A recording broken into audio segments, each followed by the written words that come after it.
नमस्कार। चलिए सीधे मुद्दे पर आते हैं। आज हम ये समझने वाले हैं कि राजस्थान में किसी गांव का सरपंच बनने की पूरी प्रक्रिया आखिर है क्या।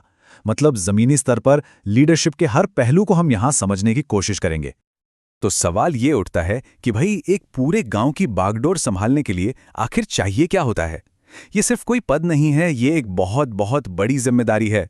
तो चलिए इस सफर के हर एक पड़ाव को करीब से समझते हैं। सबसे पहले तो ये समझ लेते हैं कि आखिर ये सरपंच होता कौन है। देखिए, सरपंच ग्राम पंचायत का चुना हुआ मुखिया होता है। मतलब ये वो इंसान है जो गांव के लोगों की आवाज बनता है और गांव के विकास, प्रशासन और जितनी भी सरकारी योजनाएं आती हैं ना, उन्हें जमीन पर लागू करवाता है। आसान भाषा में कहें तो गांव का सबसे जरूरी एडमिनिस्ट्रेटिव चेहरा। ठीक है, तो इस सफर का जो सबसे पहला पड़ाव है वो है अपनी एलिजिबिलिटी चेक करना। इसे एक तरह की मैंडेटरी चेकलिस्ट समझिए, जिसके बिना कोई भी इस दौड़ में शामिल हो ही नहीं सकता। अब देखिए, यहां जो बातें लिखी हैं वो बहुत जरूरी हैं। पहली बात, उम्र कम से कम 21 साल होनी ही चाहिए। दूसरा, भारत का नागरिक होना और उसी ग्राम पंचायत का रजिस्टर्ड वोटर होना भी जरूरी है। साथ ही कम से कम 8वीं क्लास तक की पढ़ाई पूरी की हो। और हां, सबसे जरूरी, उस पर मॉरल ग्राउंड्स पर कोई क्रिमिनल केस ना हो और वो किसी भी सरकारी बकाये का डिफॉल्टर ना हो। ये शर्तें तो भाई पक्की हैं, इनमें कोई छूट नहीं। तो एक बार जब ये एलिजिबिलिटी वाला बॉक्स टिक हो जाता है, तो अगला पड़ाव आता है चुनाव की प्रक्रिया का। इसे आप एक सीधे साधे रोड मैप की तरह देख सकते हैं, जो इलेक्शन की घोषणा से शुरू होता है और सीधा पद संभालने पर जाकर खत्म होता है। ये पूरा का पूरा प्रोसेस आप देखिए इन 8 मेन स्टेप्स में बटा हुआ है। सबसे पहले तो स्टेट इलेक्शन कमीशन चुनाव की घोषणा करता है। फिर शुरू होता है कागजी काम, मतलब नॉमिनेशन फाइल करना। फिर उन नॉमिनेशंस की जांच होती है और अगर किसी को नाम वापस लेना है तो उसका भी मौका मिलता है। इसके बाद उम्मीदवार प्रचार के लिए मैदान में उतरते हैं। फिर आता है वोटिंग डे और आखिर में वोटों की गिनती, नतीजों का ऐलान और जो जीतता है उसे पद की शपथ दिलाई जाती है। सब कुछ एकदम सिस्टमैटिक तरीके से होता है। अब इस पूरे रोड मैप में अगर कोई सबसे जरूरी मोड़ है ना, तो वो है नॉमिनेशन फाइल करना। आप यकीन मानिए, यहां एक छोटी सी गलती भी पूरी मेहनत पर पानी फेर सकती है।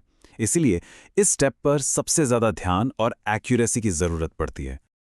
तो नॉमिनेशन के लिए ये डॉक्यूमेंट्स एकदम तैयार रखने होते हैं, जैसे कि उम्र और पढ़ाई का प्रूफ, वोटर आईडी या कोई और रेजिडेंस प्रूफ। अगर सीट रिजर्व्ड है तो कास्ट सर्टिफिकेट और एक अफिडेविट, मतलब एक शपथ पत्र जिसमें अपनी सारी संपत्ति, देनदारियां और अगर कोई क्रिमिनल रिकॉर्ड है तो उसकी पूरी पूरी जानकारी देनी होती है। और हां, ये सारे पेपर्स बिल्कुल सही और एक्यूरेट होने चाहिए। चलिए, अब मान लेते हैं कि चुनाव जीत गए, तो अब आगे क्या? अब देखते हैं कि पद मिलने के बाद एक सरपंच असल में करता क्या है, उसकी पावर्स और रिस्पॉन्सिबिलिटीज आखिर होती क्या क्या हैं। देखिए, एक सरपंच का रोल ना बड़ा दिलचस्प है। ये 2 हिस्सों में बटा होता है। एक तरफ है एडमिनिस्ट्रेटिव काम, जैसे ग्राम सभा की बैठकें बुलाना, पंचायत के स्टाफ को सुपरवाइज करना, गांव के सारे रिकॉर्ड्स और फंड्स का हिसाब किताब रखना।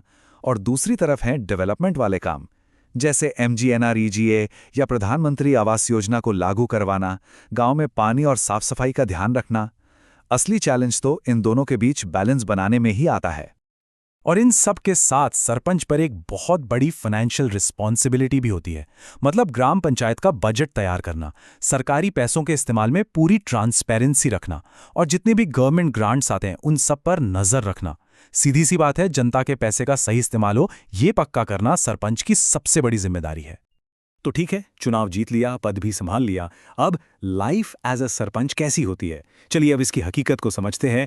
कार्यकाल कितना लंबा है, सैलरी क्या मिलती है और अकाउंटेबिलिटी मतलब जवाबदेही कितनी बड़ी है।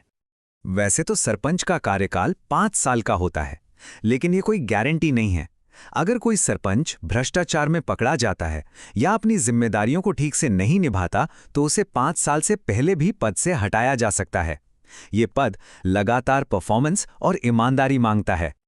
सरपंच को कोई सैलरी नहीं मिलती, बल्कि एक मंथली हॉनोरेरियम यानी मानदेय मिलता है और ये करीब करीब 5,000 से 10,000 रुपए तक होता है।